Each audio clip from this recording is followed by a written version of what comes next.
Buenas tardes, estamos con el periodista Pedro Mellado Rodríguez, que tiene un programa en Radio Metrópoli en Jalisco, Política en Directo, y es muy leído en su columna Sin embargo. Hay dos acontecimientos ahora, maestro Pedro Mellado, que creo que tienen cierta relación, no directísima, pero sí importantísima. La pasada reunión de una conferencia de políticos de acción conservadora, que entre otras cosas raras que dijo, era que combatían el socialismo. Bueno, parece que el socialismo solamente está en Cuba y en Corea del Norte, porque China es un país sociocapitalista, y terminaron su conferencia gritando ¡Viva Cristo Rey! Plantean hacer un partido católico porque hasta el PAN les parece moderado, y se lanzaron en contra de lo que siempre se lanza a la derecha, ¿no?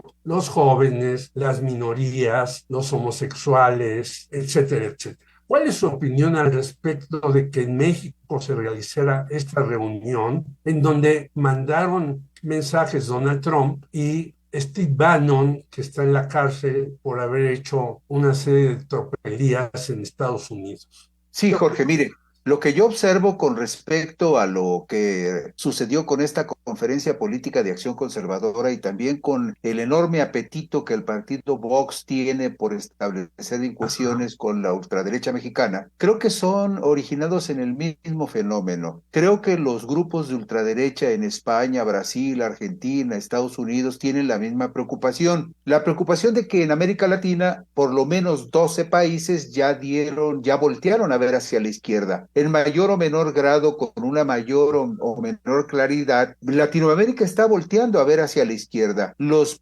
proyectos de derecha y los proyectos neoliberales están naufragando en toda América Latina y los partidos conservadores de España, Brasil, Argentina, Estados Unidos están viendo con mucha preocupación que el subcontinente se les está yendo de las manos. Eso es una preocupación muy grande para ellos. Pero el hecho de que una reunión como la Conferencia Política de Acción Conservadora se realice en México no me parece extraño por una sola razón. Usted sabe muy bien, Jorge Meléndez, como la mayoría del auditorio lo sabe, es que la mayoría de los nuevos mandatarios de Sudamérica están volteando hacia México. Sí. México está recuperando en gran medida la imagen de ese hermano mayor guía que de alguna manera conduce a los países de América Latina cuando se dan estas coincidencias, como ahora sucede con tanta claridad con los gobiernos que tienen una marcada o una, digamos, por lo menos enunciada inclinación hacia la izquierda. Entonces, de la misma manera como los nuevos gobernantes de Argentina, de Brasil, de Bolivia, de Chile, de Colombia, voltean hacia México, Ujú. también la ultraderecha de España, Brasil, Argentina y Estados Unidos voltean hacia México porque saben que México es el país que puede nuclear cualquier iniciativa en uno o en otro sentido, en cualquiera de los dos polos de esta geometría política. Entonces a mí me parece hasta cierto punto natural que estén volteando a México, que vengan a México a hacer sus conferencias, que Vox tenga tanto interés en México y más después de que se corrobora desde julio del año pasado que Vox y el grupo ultraderechista del Yunque están trabajando de alguna manera coordinada también con propósitos muy similares. El propósito que todos sabemos, instaurar en la tierra el reino de Dios. Bueno, a Sí. mí me parece que eso es hasta cierto punto Con su normal. Y que consigna, Dios, griten, patria, libertad. ¿sí? Y que griten Viva Cristo Rey, pues es parte de una dinámica que conocemos en la derecha o en la ultraderecha, según sea los extremismos que manifiesten, pues desde la guerra cristera del 26 al 29, cuando estados como Jalisco, Guanajuato, Michoacán y Zacatecas fueron de alguna manera escenarios de confrontaciones durísimas entre el gobierno federal, el ejército del gobierno federal y los rebeldes seguidores de Cristo Rey. Pero también sabemos, Jorge Meléndez, que Jalisco, Guanajuato y en particular el estado de Puebla son los lugares donde se engendra la ultraderecha del Yunque, pero también, por ejemplo, todo el Bajío de Jalisco y Guanajuato también engendró el surgimiento del sinarquismo, que Sí. también es una corriente muy fuerte que se incrustó dentro del PAN y que fortaleció en su momento al PAN. Pero sabemos también que estas corrientes de ultraderecha ya consideran al PAN como una derechita cobarde, como una derechita que no nos Eso representa como políticos sin valor para defender a México, pero el México que ellos quisieran instaurar en este país, ese régimen que ellos quisieran instaurar, vinculado a muchas ideas que, con todo respeto habría que decirlo, siguen ancladas en la Edad Media, en la época de la Inquisición española, y que son verdaderamente afrentas para la ultraderecha de México, de España, de Brasil, de Argentina y de Estados Unidos, pero que también estas expresiones como la Conferencia Política de Acción Conservadora son una muestra de la frustración y la desesperación que muestran esos políticos de ultraderecha que saben que en Brasil, en Argentina, en México, tienen perdida la batalla y que así la han perdido también en otros 6, 7, 8 países de América Latina. Eso es por esa situación. Y en efecto, como usted dice, ellos dicen que el PAN es un partido que es más bien de centro y que no está dispuesto a pelear por el poder y demás. Pero en esta circunstancia que se dio, tenemos el domingo 27 una marcha que se va a hacer por parte de Morena, encabezada por el presidente Andrés Manuel López Obrador, y le han tundido algunos fuertemente al señor López Obrador, leyendo, por ejemplo, el artículo de Alberto Asís Nasif en el Universal, oyendo en el programa de Carmen Aristegui a José Ramón Cosío, dicen que más bien no es una marcha, sino que es un desfile en honor de López Obrador. ¿Qué opina usted de esto, maestro Pedro Mellado Rodríguez? Bueno, mire, Jorge, antes de pasar a ese punto, yo quisiera hacer una observación que creo que es importante que su auditorio conozca con respecto a lo de la ultraderecha en México. Sí. Hay un fenómeno muy curioso. Usted sabe que Jalisco es un estado que Oh, todavía conserva un núcleo muy fuerte de una sociedad muy conservadora que incluso hasta se siente criolla. Bueno, pero ahí le va un dato muy interesante. En el actual gobierno de Jalisco, que encabeza Enrique Alfaro Ramírez,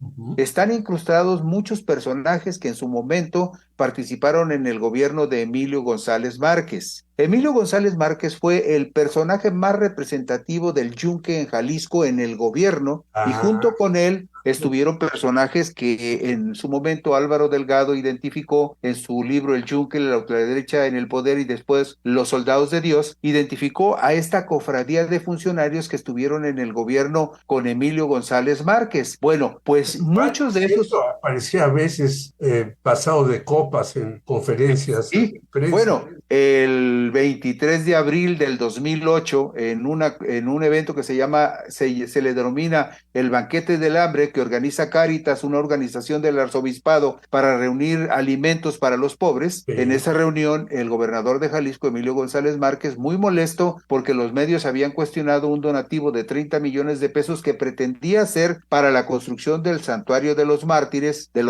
cristeros, que promovió en su momento Juan Sandoval Íñiguez, muy molesto por esas críticas de los medios de comunicación, pues nos mentó la madre a todos los periodistas que criticamos esa desmesura de donar dinero público de un Estado laico a la construcción de un santuario de los mártires cristeros. Bueno, pues lo que yo quiero resaltar antes de pasar al segundo tema es que mucha gente que se nucleó en torno al gobierno ultraderechista de Emilio González Márquez, donde el cardenal Juan Sandoval Íñiguez tenía prácticamente el mismo poder político de decisión que el gobernador, muchos de esos están ahora en la administración de Enrique Alfaro Ramírez, el gobernador de Movimiento Ciudadano. Entonces, no le extraña a usted ni le extraña al auditorio que la ultraderecha en México y en todo, y en España y en América Latina pueda mutar de piel y transformarse y tomar algunos rostros democráticos para incrustarse en el poder y seguir teniendo influencia en el poder, que es lo que está sucediendo ahora en Jalisco, ¿no? Jalisco es muy contradictorio, porque Movimiento Ciudadano en el Congreso Federal sostiene tesis que su Congreso en el estado de Jalisco, dominado por MC y por el Partido Acción Nacional, que es su colaboracionista incondicional, no dejan pasar esas iniciativas progresistas que Movimiento Ciudadano apoya y defiende en lo federal, pero que en lo estatal las detiene o las contiene o evita que se materialicen. Ahora, con respecto a lo que preguntaba usted, Sí. Jorge Meléndez, mire, hay algo que el problema de la oposición en México en este momento es que no escuchan con atención a López Obrador, no lo entienden. ni se esfuerzan por tratar de entenderlo. Ya. Quizás si lo escucharan con más atención y trataran de entenderlo mejor, tendrían mejores respuestas para muchos de las iniciativas del presidente. Pero en este caso el asunto no es nada complejo. Simplemente hubo una expresión de la sociedad mexicana, de la dimensión que usted quiera. Cada quien le da a las cosas la medida que le gusta o que Sí, le por conviene. Bueno, un pero señor sin Guillermo importar las Valdés, dimensiones de eso, es evidente que un segmento de la sociedad muy vinculado a este segmento ultraconservador de la sociedad, muy vinculado a la oligarquía que durante los últimos 30 y tantos años dominó este país y lo exprimió en su provecho, empresarios poderosísimos que no pagaban impuestos, que les condonaban impuestos, que eran socios de políticos corruptos y que hipotecaron las empresas del país o las vendieron y lucraron con ellas. así es. Toda esa gente que también está muy vinculada a la ultraderecha, pues es la que salió el día 13 a manifestarse en contra de un gobierno con el cual no está de acuerdo y de un presidente con el cual no está de acuerdo y al cual también con una actitud clasista y racista desprecian. Eso es normal y debemos de aceptarlo como parte de una normalidad democrática, Claro. aun cuando no asumamos que los insultos y los exabruptos sustituyen a los razonamientos o a las exposiciones razonadas. Pero aún así aceptemos que era un derecho. La pregunta es, ¿por qué la otra parte que sí está de acuerdo con la 4T y que apoya al presidente López Obrador no tendría el mismo derecho de salir a la calle a manifestar ese apoyo a un gobierno que reúne y que satisface sus expectativas? Y la otra pregunta es muy simple. ¿Qué inhibe o impide que el líder de ese movimiento y de todo ese segmento de la sociedad que hasta donde sabemos y se mide estadísticamente en las encuestas sigue siendo mayoritario, que ese líder encabece una marcha que conmemora un triunfo electoral y los 4 años de una administración federal? Yo no le veo ningún problema más que los problemas que puedan surgir de interpretaciones facciosas o producto, digamos, de una irracionalidad política que reclaman respeto para ellos, pero que no lo tienen para su rival político. Podríamos decir entonces que muchas de las críticas a esta marcha del día 27 parten de ese prejuicio, yo diría, ultraderechista de que yo puedo hacer lo que me dé la gana con la gente, pero a mí que nadie voltee ni siquiera a verme. No, lo que sucede es que, por ejemplo, hay una confusión muy grande en este país y yo creo que Jorge, usted que viene de tiempos más agitados y más complicados en este país, donde verdaderamente había una represión pertinaz del Estado, una persecución permanente, un clima, digamos, de sometimiento a veces hasta gratuito, voluntario y muy convenenciero de los medios de comunicación, pero también una represión severa contra los medios independientes. Usted que viene de esa época sabe que muchos de lo que ha cambiado ahora en la narrativa que ha construido el presidente con respecto a la 4T tiene que ver justamente con eso, con el hecho de que ahora el presidente contesta, argumenta, confronta y ejerce un derecho desde su investidura como mandatario del país, de explicar las razones de su gobierno y de las decisiones que toma. La oposición no estaba acostumbrada a esa porque eso no existía. Ahora, yo como periodista puedo decir algo muy concreto. En los últimos 48 años yo nunca había observado que fuera tan simple y tan impune mentarle la madre al presidente o a su familia e insultarlo de la manera tan soez, grosera e impertinente como ahora se le ofende. Insultos que usted sabe que no deberían estar, no en el caso del presidente para tratar de hacerlo como una deidad o mitificarlo, no. En el caso de cualquier persona que merezca el respeto de una persona que espere recibir respeto. Entonces, hay muchas presunciones falsas que se derivan de los prejuicios y de los falsos miedos de una oposición que al final de todo no sabe qué hacer, no sabe cómo enfrentar a la 4T y se da cuenta de que a pesar de todo lo que hacen, dicen y emprenden contra el presidente y contra la 4T, la gente los sigue apoyando y no pierde ese apoyo. ¿Qué espera usted de esa marcha del domingo 27? Pues mire, yo la verdad, en este asunto de las marchas, me parece que hasta cierto punto son meramente simbólicas por una razón, porque usted sabe muy bien, Jorge, que todo se decide, por lo menos hasta donde vamos, pues en las urnas. y va a haber una elección en el 23 que juega dos estados importantísimos. El estado más emblemático de la República, el Estado de México, que es el que tiene más habitantes y el que tiene más electores. Y después el estado de Coahuila, que junto con Durango y el Estado de México son los únicos tres estados que le quedan al PRI. Entonces, si el PRI pierde Coahuila y pierde Estado de México, el PRI se queda nada más con el pequeño estado de Durango. Pero perder el Estado de México sería el hundimiento total de la nave priista, porque es el estado más importante de la República. Pero además, aún perdiendo o ganando Morena el Estado de México por una diferencia menor, siguen siendo muchísimos votos para Morena. Entonces, yo siento que mucho de lo que estamos viendo en este momento, de esa embestida en uno o en otro sentido, pues tiene que ver con la lucha política anticipada que se va a jugar en el 23 con esos dos importantes estados y la contienda del 24 que lleva incluidos también la contienda por el Estado de México, perdón, por la Ciudad de México, que es la segunda entidad más grande de la República, el Estado de Jalisco, que es la tercera entidad, y el Estado de Veracruz, que es la cuarta entidad. Esas tres gubernaturas se van a jugar también en el 24, igual que la presidencia de la República. Entonces, todo este jaloneo e incluso todas estas marchas tienen que ver con eso, pero estas marchas no definen una elección.